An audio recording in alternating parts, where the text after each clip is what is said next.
Hello friends, സാന്ത്വനത്തിലേക്ക് എല്ലാവർക്കും സ്വാഗതം. അങ്ങനെ ധർമ്മൻ ഇന്ദിര സ്റ്റോർ ഉദ്ഘാടനം ചെയ്യാനായിട്ട് മടിക്കുകയാണ്.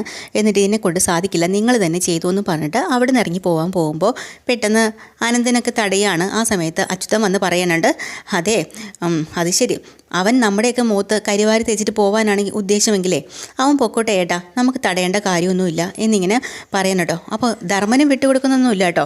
അപ്പോൾ ധർമ്മൻ ഉടനെ തിരിച്ച് ഓടി വന്നിട്ട് നമ്മുടെ അച്യുതനോട് പറയണ്ടേ, ഏട്ടൻ്റെ ഈ വാചകമൊക്കെ അങ്ങ് കയ്യിൽ വെച്ചിരുന്നാൽ മതി, ദൈവത്തിന് നിരക്കാത്ത കാര്യമൊന്നും എന്നെക്കൊണ്ട് ചെയ്യിക്കാൻ നോക്കരുത്. ഗോമതി സ്റ്റോറിൻ്റെ തൊട്ടടുത്ത് ഇന്ദിര സ്റ്റോറോ? കൊള്ളാം, നന്നായിട്ടുണ്ടെന്ന് പറഞ്ഞുകൊണ്ട് ഇറങ്ങി പോവുക. അപ്പോൾ സുകന്യ ഓടിപ്പോയിട്ട് പറഞ്ഞിട്ട്, ധർമ്മേട്ട ഒന്ന് നിർത്തിക്കേ, ധർമ്മേട്ടൻ പറയുന്നത് എന്താണ്, ഇതാണ് ദൈവത്തിന് നിരക്കാത്ത കാര്യം. അപ്പുറത്തുള്ളവരെ ഗോമതി സ്റ്റോറിനെ കുറിച്ച് ഓർത്ത് ധർമ്മേട്ടൻ ഇത്രയൊക്കെ ആദ്യം പിടിക്കുന്നുണ്ടല്ലോ. അവരെ ഒരു 25,000 രൂപയുടെ പേരിൽ ഇങ്ങോട്ട് കാണിച്ചതൊക്കെ മറന്നുപോയോ? പൈസ കട്ടുമെന്നും പറഞ്ഞുകൊണ്ട് ദേവമംഗലംകാരെ നിങ്ങളെ ആട്ടി ഇറക്കിയില്ലേ? അപ്പോൾ നമ്മുടെ കട ഇവിടെ തന്നെയാണ് തുടങ്ങേണ്ടത്. ഇത്രയും പോലും അകലം പാടില്ല, തൊട്ടടുത്ത് തന്നെ വേണമായിരുന്നു എന്നേ ഞാൻ പറയുള്ളൂ. അപ്പോൾ ധർമ്മന് ദേഷ്യം വരട്ടോ. ധർമ്മനപ്പം ഒന്ന് മോദം നോക്കി പറയാ, സുകന്യെ, നീ എൻ്റെ ഭാര്യയാണ്, കൂറ് എന്നോട് വേണം കാണിക്കാൻ. തൽക്കാലത്തെ നേട്ടം കണ്ടിട്ട് മര്യാദയില്ലാത്ത വർത്തമാനം നീ പറയരുത് എന്ന് സുകന്യക്ക് താക്കീത് കൊടുക്കുകയാണ്. അപ്പോൾ ഉടനെ തന്നെ നമ്മുടെ അച്യുതൻ ഇങ്ങോട്ട് വന്നിട്ട് വലിയ ഗമയിൽ പറയാം, ഇനിയിപ്പോൾ ആരും ഒന്നും പറയണ്ട. എടാ അലോകെ, ആ ബോർഡുണ്ടല്ലോ ഇന്ദിര സ്റ്റോഴ്സ്, അതിങ്ങോട്ട് അഴിച്ചെടുത്തേക്ക്. ഓ, അപ്പോൾ തന്നെ ബാക്കി എല്ലാവർക്കും വലിയ ടെൻഷനായിട്ടോ. ഇന്ദിര സ്റ്റോർ, അമ്മയുടെ പേരിലൊരു സ്ഥാപനം, അതും നമ്മുടെ അനിയൻ തുടങ്ങുന്നു. അങ്ങനെ ഒരു സന്തോഷമായിരുന്നു എൻ്റെ മനസ്സിൽ. അതിന് പറ്റിയൊരു കട നോക്കിയിട്ട് വേറെ ഒരിടത്തും കിട്ടാനില്ല. ഇപ്പോൾ ആകെ ഉണ്ടായിരുന്നത് ഇവിടെ മാത്രമാണ്. അതിന് ഞാൻ അഡ്വാൻസ് എടുത്തു. 10,000-10,000 ഒന്നുമില്ല, ലക്ഷങ്ങൾ കൊടുത്ത അഡ്വാൻസ് കൊടുത്തെടുത്തത്. പിന്നെ കട ഇങ്ങനെ ആക്കാൻ വേറെ കൂടെ പണയവും ഞാൻ ചിലവാക്കി. അമ്മയുടെ പേരിനും കഷ്ടപ്പാടിനും ഒന്നും ഒരു വിലയുമില്ല. വില എത്രയും ഗോമതി സ്റ്റോറിനാണെന്ന് ഇവൻ പറയുന്നു. അങ്ങനെയാണെങ്കിൽ വേണ്ട, കച്ചവടവും വേണ്ട, ഒന്നും വേണ്ട. അലോകെ, സാധനം എല്ലാം കൂടെ പറക്കി കെട്ടടാ, കിട്ടിയ വിലയ്ക്ക് വിറ്റ് തൊലയടാ, അല്ലാതെ എനിക്ക് പറ്റത്തില്ല എന്ന് പറഞ്ഞ് നിൽക്കുമ്പോഴത്തേക്കും ഇന്ദിര അമ്മ അങ്ങോട്ട് ചെന്നിട്ടുണ്ട്. മോനെ ധർമ്മ, സത്യം പറഞ്ഞാൽ സന്തോഷം കാരണം എനിക്ക് ഇന്നലെ ഉറങ്ങാനേ കഴിഞ്ഞിട്ടില്ല. മറ്റൊന്നും കൊണ്ടല്ല മോനെ, നിനക്കൊരു ജീവിതം കിട്ടാൻ പോവുമല്ലേ. പിന്നെ ഇത്രയും കാലം അമ്മയുടെ ആദ്യം മുഴുവനും നിന്നെക്കുറിച്ചായിരുന്നില്ലേ. ഗോമതി സ്റ്റോറിൽ നീ നിൽക്കുമ്പോഴും നിൻ്റെ ഒരു ഭാവി എൻ്റെ മനസ്സിൽ തീയായിട്ട് കിടന്ന് കത്തുന്നുണ്ടായിരുന്നു. നിനക്കും വേണ്ടേ ഇങ്ങനൊരു സ്ഥാപനം? അപ്പോൾ ഇതുപോലൊരു സ്ഥാപനം നിനക്ക് വേണ്ടി തുടങ്ങാൻ തീരുമാനിച്ചപ്പോൾ എനിക്ക് വലിയ സന്തോഷമൊക്കെ ആയിരുന്നു. ഇനി ഏത് നിമിഷം വേണമെങ്കിലും മരിക്കാനും ഞാനും തയ്യാറാണ്. പക്ഷേ എൻ്റെ സ്വപ്നങ്ങളെല്ലാം ഇതോടെ ഇവിടെ അവസാനിക്കും. ചിലപ്പോൾ ഞാൻ തന്നെ വീണു പോകും മോനെ. കൃഷ്ണമംഗലത്തേക്ക് ഞാൻ ജീവനോടെ തിരിച്ച് പോയെന്ന് പോലും വരില്ല എന്നൊക്കെ അമ്മ വലിയ സെൻറ്റ് അടിക്കാട്ടോ. എന്നിട്ട് വീണ്ടും പറഞ്ഞിട്ട്, മോനെ, നീ സംശയിക്കും പോലെ ബാലൻ നിന്നെ തെറ്റിദ്ധരിക്കില്ല. നിനക്കൊരു ജീവിതം വേണമെന്ന് അവന് തിരിച്ചറിവുണ്ട്. പിന്നെ പരിചയമില്ലാത്ത ആരെങ്കിലുമൊക്കെ വന്ന് ഇവിടെ കട തുടങ്ങുന്നതിനേക്കാൾ നല്ലത് നിൻ്റെ കടയാകുമ്പോൾ ബാലൻ സന്തോഷിക്കുകയല്ലേ ഉള്ളൂ. പിന്നെ തെറ്റിദ്ധാരണയ്ക്ക് ഞാൻ പറഞ്ഞ് മാറ്റിക്കോളാം.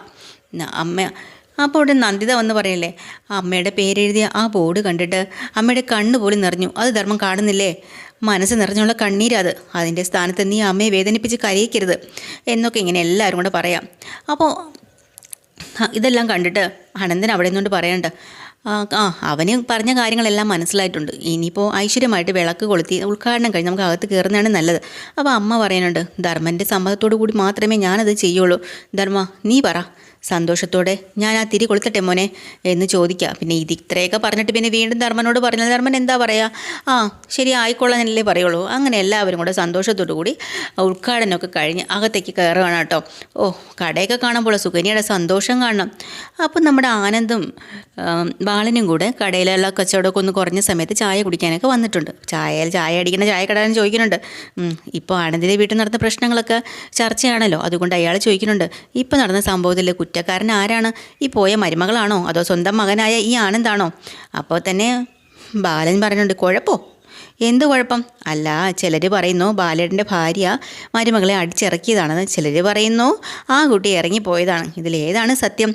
ബാലന് ദേഷ്യം വന്നു കേട്ടോ. അപ്പോഴത്തേക്കും ബാലൻ പറയുന്നുണ്ട്, സത്യം ഏതാണെന്ന് എന്താണ് ഞാൻ പറഞ്ഞുതരാം, തൻ്റെ കരണപോച്ചൊരെണ്ണം തരുമ്പോഴേ ഒക്കെ ശരിയാവും.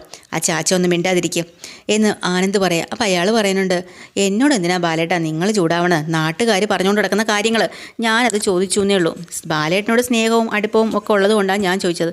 എടോ, താൻ തൻ്റെ ജോലി ശരിക്കും നന്നാക്കാൻ നോക്ക്. ഈ ചായയൊക്കെ നേരെ ചൊവ്വേ അടിക്കാൻ നോക്ക്. എൻ്റെ കുടുംബകാര്യമൊക്കെ ഞാൻ നോക്കിക്കോളാം എൻ്റെ മരുമകളെ ഇറക്കി വിട്ടതായാലും അവൾ ഇറങ്ങിപ്പോയാലും തൻ്റെ അടുക്കളയിൽ അരി എന്തായാലും വേവാതിരിക്കുന്നുണ്ടോ? ആദ്യം തൻ്റെ മുഖം തന്നെ നേരെയാണോ കണ്ണാടിയിൽ നോക്ക്, എന്നിട്ട് മറ്റുള്ളവരുടെ കുറ്റം കണ്ടുപിടിക്കാൻ നോക്ക്. അപ്പോൾ ആനന്ദ് പറയാം, അച്ഛാ മിണ്ടാതിരിക്കുക, ഇയാളെ പോലുള്ളവരോട് സംസാരിക്കേണ്ട യാതൊരു കാര്യമില്ല. അപ്പോൾ അയാൾ വീണ്ടും പറയാനുണ്ട്, എടാ മോനെ ഞാനേ വെറും ഒരു തമാശയായിട്ട് ചോദിച്ചതാണ്. അപ്പോൾ ബാലൻ ഇങ്ങോട്ട് പറയുന്നുണ്ട്, മറ്റുള്ളവരുടെ വിഷമമൊക്കെ തന്നെ പോലുള്ളവർക്കൊക്കെ തമാശ. രാവിലെ ഉറക്കം എണീക്കുമ്പോഴേയും അപ്പുറത്തെ വീട്ടിൽ എന്താ അതറിയണം, അതല്ലേ? കറുപ്പ് ഛർദ്ദിച്ചു എന്ന് പറഞ്ഞാൽ കാക്കയെ ഛർദ്ദിച്ചു എന്ന് പഴമക്കാർ പറയും. എന്താ എന്നും വിചാരിച്ചുകൊണ്ട് നടക്കുന്നത്? സ്വന്തം കണ്ണിലെ കോല് വെച്ചിട്ട് മറ്റുള്ളവരെ കണ്ണിൽ എന്താണെന്ന് നോക്കി നടക്കുന്നത്. ഈ നാട് നേരിടുന്ന പ്രശ്നം, സാമ്പത്തിക പ്രശ്നം, വികസിക പ്രശ്നം, ഇത് വല്ലതും അന്വേഷിക്കാൻ ഇവിടെ ആർക്കെങ്കിലും നേരമുണ്ടോ? മറ്റവൻ്റെ കുടുംബത്തിൽ എന്ത് നടക്കുന്നു അതന്വേഷിച്ച് കുറ്റം കണ്ടുപിടിക്കാൻ വേണ്ടി നടക്കുന്നു. ആ നേരത്തെ വേറൊരാൾ അങ്ങോട്ട് കയറി വന്നിട്ട് പറയാം, ബാലേട്ടൻ ഇവിടെ ഇരിക്കുകയാണോ? കാര്യങ്ങളൊക്കെ അറിഞ്ഞില്ലേ? എന്ത് കാര്യം? ബാലേട്ടൻ്റെ അളിയനെ പണി പറ്റിച്ചിട്ടുണ്ട്. ആര്? ധർമ്മൻ അവിടെ കട തുടങ്ങിയ കാര്യം പറഞ്ഞില്ലേ, തൊട്ടപ്പുറത്ത് തന്നെ തുടങ്ങിയിട്ടുണ്ട് ഇന്ദിരാ സ്റ്റോർ. ധർമ്മനോ? ധർമ്മൻ തന്നെ അവിടെ തുടങ്ങിയിരിക്കുന്നത് പുതിയ കടയാ, ഉദ്ഘാടനം ഇപ്പോൾ കഴിഞ്ഞതേ ഉള്ളൂ എന്ന് അയാൾ പറയുമ്പോൾ ഈ കടക്കാർ ചായക്കടക്കാരൻ പറയുന്നത് കണ്ടോ, സ്വന്തം കുടുംബത്തിൽ തന്നെ ഉണ്ട് കുത്തിത്തിരിപ്പും ചെയ്യാനായിട്ട്, ഓരോ കാര്യങ്ങളും വയ്ക്കാനായിട്ട് ബാലേട്ടനെതിരായിട്ട്, പിന്നെയാണോ ഞങ്ങളെയൊക്കെ ബാലേട്ടൻ ഇങ്ങനെ കുറ്റം പറയുന്നത് എന്ന് പറയാട്ടോ. ബാലൻ അവിടുന്ന് മനസ്സ് തകർന്നു. അപ്പോഴത്തേന് ആനന്ദം വിചാരിക്കുന്നു, സത്യമാണോ ഈ പറയുന്നത്? അച്ഛാ ഈ പറഞ്ഞ കാര്യങ്ങളൊക്കെ സത്യമാണോ? നമുക്ക് അവിടെ വരെ ഒന്ന് പോയി നോക്കിയാലോ? വേണ്ടടാ, നമുക്ക് പോയി നോക്കണ്ട, നമുക്ക് നമ്മുടെ കടയിലേക്ക് പോവാം എന്നും പറഞ്ഞുകൊണ്ട് നേരെ ഗോമതി സ്റ്റോറിലേക്ക് ഇവർ വരുവാട്ടോ. മനസ്സ് തകർന്നു പോയി നമ്മുടെ ബാലൻ്റെ. അപ്പോൾ ബാലൻ അവിടെ രാമേട്ടനുണ്ട്. ഇവർ രാമേട്ടനോട് കാര്യം അവതരിപ്പിക്കാൻ പോകുമ്പോൾ രാമേട്ടൻ പറഞ്ഞിട്ട് കാര്യങ്ങളൊക്കെ ഞാനും അറിഞ്ഞു, ഇപ്പോൾ ഇവിടെ ഒരാൾ വന്നപ്പോൾ എന്നോട് എല്ലാ കാര്യങ്ങളും പറഞ്ഞു. എന്നാലും ധർമ്മൻ ഇങ്ങനെയൊന്നും ചെയ്യാൻ പാടില്ലായിരുന്നു, അവനെ സ്വന്തം മോനെ പോലെയല്ലേ കണ്ടുകൊണ്ടിരുന്നത്, ഇങ്ങനെയൊക്കെ കാണിച്ചത് ശരിയായോ എന്ന് അവർ സംസാരിക്കാൻ കേട്ടോ. ആ സമയത്താണെങ്കിൽ ബാലൻ പറഞ്ഞിട്ടുണ്ട്, സാരമില്ല, അവൻ പകരം വീട്ടുകയാണെന്നൊന്നും വിചാരിക്കണ്ട രാമേട്ട, ഏതോ ഒരു കട തുടങ്ങുന്നേ ഞാനും വിചാരിച്ചോളൂ. ആർക്ക് വേണമെങ്കിലും കട തുടങ്ങാമല്ലോ, കുഴപ്പമില്ല. പക്ഷേ അത് ധർമ്മനാണെന്നും എന്നോടുള്ള വാശിക്ക് വേണ്ടിയിട്ടാണ് ഈ കട തുടങ്ങുന്നതെന്നും ഞാൻ ഒരിക്കലും അറിഞ്ഞില്ല. അവൻ എത്ര ഉയർന്നു പോയാലും അതിൽ സന്തോഷിക്കുന്നവനായിരുന്നു ഞാൻ.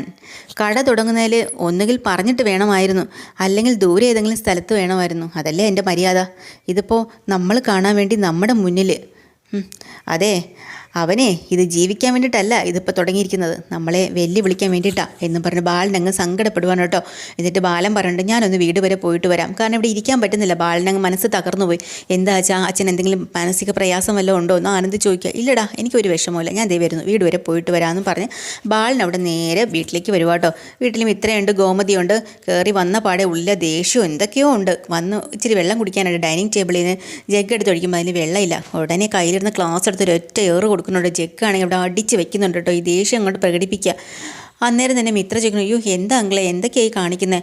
അപ്പോൾ ബാലേട്ടനോ? എന്താ ബാലേട്ടനെന്ന് പറഞ്ഞുകൊണ്ട് ഗോമതി, നിനക്കെന്താടി ഇതിലിത്തിരി കുടിക്കാൻ വെള്ളം പോലും വെക്കാൻ പാടില്ലായിരുന്നു എന്നും ചോദിക്കുകയാണ്. അയ്യോ വെള്ളം ഇല്ലായിരുന്നു അതിൽ, ഞാൻ എടുത്തിട്ട് വരാം എന്ന് പറഞ്ഞ് ഗോമതി അകത്തേക്ക് പോകുമ്പോൾ ബാലൻ ദേഷ്യപ്പെടുക. വെള്ളവും വേണ്ട, ഒന്നും വേണ്ട, എനിക്കൊരു സാധനം വേണ്ട. എന്താ ബാലേട്ടൻ ഇങ്ങനെയൊക്കെ പറഞ്ഞ്, എന്ത് പറ്റി? ഒന്നും അറിഞ്ഞില്ലല്ലേ നീ കാര്യങ്ങളൊക്കെ എന്നിങ്ങനെ ചോദിക്കുകയാണ്. നീ അറിയാതിരിക്കൂലല്ലോ, അന്നെ അവൻ നിന്നോടൊന്നും പറഞ്ഞില്ലേ? ആരെ കാര്യമാണ് പറയണത്? ചേച്ചിയോട് പറയാതെ അനിയനെ ഒന്നും പറയാറില്ലല്ലോ, നീ അറിഞ്ഞിട്ടുണ്ടാവും, എന്നിട്ട് നീ എന്നോട് പറയാതിരുന്നല്ലേ ഗോമതി എന്ന് ചോദിക്കുക. ബാലേട്ടൻ ആരുടെ കാര്യമായി പറയുന്നത്? ഞാൻ നിൻ്റെ അനിയൻ്റെ കാര്യമാണ് പറയുന്നത്. ധർമ്മൻ്റെയോ? ധർമ്മൻ എന്ത് പറ്റി? ധർമ്മൻ എന്താ ചെയ്തേ കുറ്റം അത് പറ. അപ്പം നീ ഒന്നും അറിഞ്ഞില്ല? ആരും നിന്നോട് പറഞ്ഞില്ല? ഇല്ല, ഞാനൊന്നും അറിഞ്ഞില്ല. അവനിപ്പോൾ സ്വന്തമായിട്ട് ഒരു വരുമാന മാർഗ്ഗം വേണമെന്നാണല്ലോ നിൻ്റെ ആഗ്രഹം. അവനത് കണ്ടെത്തി. സത്യമാണോ ബാലേട്ടാ? അതെ, അവൻ്റെ ഏട്ടന്മാർ ചേർന്ന് അവനൊരു കട ഇട്ട് കൊടുത്തിട്ടുണ്ട്, പലചരക്ക് കട. ഓ നന്നായി എന്ന് പറഞ്ഞുകൊണ്ട് നമ്മുടെ ഗോമതി സന്തോഷപ്പെടും കേട്ടോ. അപ്പോഴത്തേക്കും വീണ്ടും പറഞ്ഞുകൊണ്ട് ബാലൻ, ഗോമതി സ്റ്റോർ പോലെ തന്നെ, പക്ഷെ അങ്ങനെ പറയാൻ പറ്റില്ല, അതിനേക്കാളും വലിയ കടയാണെന്നാണ് കേട്ടത്. ഓ നന്നായി, അവനൊരു സ്വന്തമായിട്ടൊരു വരുമാനമായല്ലോ, സന്തോഷമുള്ള കാര്യമല്ലേ ബാലേട്ട? ബാലൻ ഇങ്ങനെ ചൊറഞ്ഞ് നോക്കണട്ടോ ഗോമതിയെ. അല്ല, അതിന് ബാലേട്ടൻ എന്തിനാ ഇത്ര ദേഷ്യപ്പെടുന്നത് നമ്മളോടൊക്കെ? ബാലൻ ചാടി എണീക്കട്ടോ. എന്നിട്ട് മാറി നിന്നിട്ട് ഗോമതി ഒന്നുകൂടെ സൂക്ഷിച്ച് നോക്കുകയാണ്. അപ്പോൾ നമ്മുടെ മിത്ര വന്നിട്ടുണ്ട്. അപ്പച്ചി എന്താ, വേറെന്തോ പ്രശ്നമുണ്ടെന്നാണ് എനിക്ക് തോന്നുന്നത്. വേറെന്ത് പ്രശ്നം? എനിക്ക് മനസ്സിലായി, അവ സ്വന്തമായിട്ടൊരു കട തുടങ്ങിയത് ബാലേട്ടന് ഇഷ്ടപ്പെട്ടില്ല അല്ലേ? അപ്പോൾ മിത്ര പറയുന്നുണ്ട്, ഒന്ന് മിണ്ടാതിരിക്കുക അപ്പച്ചി, ഇങ്ങനെയൊന്നും പറയല്ലേ, സമാധാനമായിട്ട് വേറെന്തോ കാര്യമാണെന്ന് ഞാൻ പറഞ്ഞില്ലേ. എടി, അവൻ അല്ലെങ്കിൽ തന്നെ ഗോമതി സ്റ്റോറിൽ തന്നെ ജീവിക്കണമെന്നുണ്ടോ? അവനും സ്വന്തമായിട്ട് എന്തെങ്കിലുമൊക്കെ ചെയ്യട്ടെ ബാലേട്ടാ, അതിന് നമുക്കെന്താ, നമ്മൾ സന്തോഷിക്കുകയല്ലേ വേണ്ടത് എന്ന് വീണ്ടും ഗോമതി പറയാട്ടോ. എന്നിട്ട് നേരെ ബാലൻ്റെ അടുത്തേക്ക് വന്നു നിന്നിട്ട്, ഇതിനാണോ ഇവിടെ വന്ന് സാധനങ്ങളൊക്കെ വലിച്ചെറിഞ്ഞ് ദേഷ്യം കാണിക്കുന്നത്? വീണ്ടും കയ്യിലിരുന്ന സാധനം എടുത്ത് ഓങ്ങാട്ടോ നമ്മുടെ ഗോമതിയുടെ നേരത്ത് എടി ഞാൻ വല്ലതും എടുത്ത് മണ്ടയിലടിച്ചു തരും. അവൻ കട തുടങ്ങിയത് എവിടെയെന്ന് അറിയുമോ നിനക്ക്? ഇല്ല, എനിക്കറിയില്ല. പിന്നെ എന്തിനാ ഇവിടെ കിടന്ന് ചിലക്കണത്? ഗോമതി സ്റ്റോറിൻ്റെ തൊട്ടടുത്ത് അവിടെയാ അവൻ കട തുറന്നിരിക്കുന്നത്, ഇന്ദിരാ സ്റ്റോർസ്. അറിയോ? അങ്ങനെയോ? അവൻ എന്ത് പണിയാണ് ഇങ്ങനെ കാണിച്ചത്? നമ്മുടെ കടയിൽ തൊട്ടടുത്തോ? അതെ, ചതിക്കാൻ വേണ്ടി തന്നെയാണ് അവൻ ചെയ്തത് എന്നും പറഞ്ഞ് ബാലൻ അങ്ങ് നെർവസ് ആവുക ഗോമതിക്ക് ഇതുപോലെ പ്രയാസമില്ല കേട്ടോ. എന്നാലും നമ്മൾ അവനെ എങ്ങനെയാണ് നോക്കിയത്? സ്വന്തം മോനെ പോലെ ഇത്രയൊക്കെ വളർത്തിയെടുത്തതല്ലേ. അവൻ നമ്മളോട് ഇങ്ങനെ പ്രതികാരം ചെയ്യാന്ന് വെച്ചാൽ ഇല്ല. എന്നാലും എടാ ധർമ്മ, നീ ഇങ്ങനെ ചെയ്ത് കളഞ്ഞല്ലോ. എന്നാലും എൻ്റെ ബാലൻ്റെ മനസ്സ് നീ തകർത്ത് കളഞ്ഞല്ലോടാ. പക്ഷേ ഞാനിത് നിന്നോട് പോർക്കില്ല, ഞാനിത് ചോദിക്കും. നീ ഒരു കാലത്തും ഗുണം പിടിക്കില്ലടാ, നീ നന്നാവില്ല എന്നൊക്കെ പറഞ്ഞ് ഗോമതി പ്രാഗമാണ്. അപ്പം മിത്ര വന്ന് പറയാം, അങ്ങനെ കൊച്ചിച്ചൻ അങ്ങനെ എടുത്തടിച്ച് ഒന്നും ചെയ്യില്ല. ആർക്ക് പ്രത്യേകിച്ച് ഇവിടെ അങ്കിളിനെതിരായിട്ടൊന്നും ചിന്തിക്കുന്ന ഒരാളല്ല. വേറെ എന്തോ കാര്യമുണ്ട് ഇതിൽ, എന്തോ കാര്യം നടന്നിട്ടുണ്ട്, അല്ലാതെ ഒന്നുമല്ല. നീ ഒന്നും മിണ്ടാതിരുന്നേ മിത്രേ, ഒന്നും നടക്കാനില്ല. ഇതിവൻ മനഃപൂർവ്വം ചെയ്തത് തന്നെയാണ് എൻ്റെ ബാലേട്ടനെ തകർക്കാൻ വേണ്ടിയിട്ട്. എന്നാലും അവൻ ഇങ്ങനെ ചെയ്ത് കളഞ്ഞല്ലോ ദൈവമേ, ഞാനിത് പോയി ചോദിക്കാനാ പോകുന്നത് എന്ന് പറഞ്ഞു ഗോമതി. അപ്പോൾ ബാലൻ ചോദിക്കുന്നുണ്ട്, നീ ചോദിക്കോ? എങ്ങോട്ട് പോയി ചോദിക്കുന്ന കാര്യം നീ പറയുന്നത്? നീ അങ്ങോട്ട് ചെന്ന് ചോദിച്ചാൽ മതി. ഉടനെ തന്നെ കടയും പൂട്ടി താക്കോല് നിൻ്റെ കയ്യിൽ തന്നിട്ട് ഞാൻ ഇനി ഒന്നും ചെയ്യുന്നില്ല എന്ന് പറഞ്ഞങ്ങ് ഇരിക്കും. പോയി ചോദിക്കാൻ പോകുന്നു എന്നും പറഞ്ഞിട്ട് ബാലൻ അങ്ങോട്ട് ദേഷ്യപ്പെടുവാണ് കേട്ടോ. എന്നിട്ട് മിത്രയോട് ബാലൻ പറഞ്ഞിട്ട്, നീ കൊച്ചിച്ചെന്നെ ന്യായീകരിക്കേണ്ട കാര്യമൊന്നുമില്ല. വിശ്വസിച്ചവർ തന്നെയാണ് എന്നെ ഇപ്പോൾ ചതിച്ചു കൊണ്ടിരിക്കുന്നത്. ആലിസിൽ ഇനി ആരൊക്കെ ഉണ്ടെന്ന് മാത്രം നോക്കിയാൽ മതി. എനിക്കത് മാത്രമേ ഉള്ളൂ. എനിക്ക് പേടി. വീണ്ടും നമ്മുടെ ഗോമതി നമ്മുടെ ധർമ്മനെ പ്രാഗി തൊലിച്ചുകൊണ്ടിരിക്കട്ടോ. ഒരു കാലത്തും അവൻ ഗുണം പിടിക്കില്ല എന്ന്.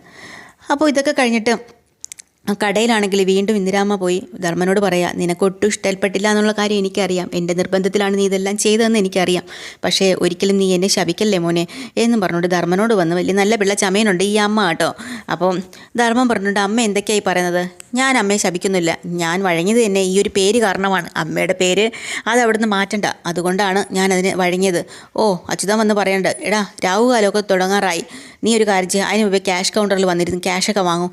പറ്റില്ല ഏട്ടാ. അമ്മേ, ഏട്ടത്തി, നിങ്ങളെല്ലാവരും കേൾക്കാൻ വേണ്ടി പറയാം, തൽക്കാലം ആ കാര്യത്തിൽ എന്നെ നിർബന്ധിക്കരുത്. ഞാനവിടെ ഇരിക്കില്ല. ഇതിപ്പോൾ എൻ്റെ മനസ്സ് അനുവദിക്കുന്നില്ല, ഞാനിരിക്കില്ല. അമ്മ ഇനി എന്തൊക്കെ പറഞ്ഞാലും ശരി, എന്നെ നിർബന്ധിക്കുകയും ചെയ്യരുത്. അപ്പോൾ ഇന്ദിരാമ്മ പറഞ്ഞിട്ട്, ശരി, ധർമ്മൻ പറഞ്ഞത് ഞാനും അംഗീകരിക്കുന്നു. അവന് താല്പര്യമില്ലെങ്കിൽ നിങ്ങൾ അവനെ നിർബന്ധിച്ച് പിടിച്ചിരുത്തേണ്ട ആവശ്യമൊന്നുമില്ല എന്ന്. അപ്പം ഇരിക്കണ്ടെന്ന് പറയുക കേട്ടോ. ഉടനെ തന്നെ നമ്മുടെ സുകന്യ പറയാം, ധർമ്മേട്ടന് മടിയാണെങ്കിൽ ഞാനിരുന്നോളാം, അതിന് കുഴപ്പമില്ല. അപ്പോൾ പിന്നെ അച്യുതൻ പറയാം, എന്നാൽ പിന്നെ സുകന്യ ഇരുന്നോട്ടെ. ധർമ്മൻ ഇരുന്നില്ലെങ്കിലും അത് സുകന്യ ഇരിക്കുന്നതും ധർമ്മൻ ഇരിക്കുന്നത് പോലെ തന്നെ. എന്നാൽ പിന്നെ സുകന്യ വന്നിരിക്കും. സുകന്യ ഭയങ്കര സന്തോഷത്തോടെ കറങ്ങുന്ന കസേരയിലൊക്കെ വന്ന് കമ്പ്യൂട്ടറിൻ്റെ ഫ്രണ്ടിൽ അങ്ങ് നെളിഞ്ഞിരിക്കുക കേട്ടോ. അതാണ് ഇന്നത്തെ എപ്പിസോഡിൽ. ഇത് കണ്ടിട്ട് നമ്മുടെ ധർമ്മൻ്റെ മുഖം കടന്നൽ കുത്തിയതുപോലെ ഇരിക്കുകയാണ്. ടീച്ചർ ടിപ്സിനുമായി വീണ്ടും വരാം. ചാനൽ ഇഷ്ടമായ ലൈക്ക്, ഷെയർ, സബ്സ്ക്രൈബ് ചെയ്യും. Thank you.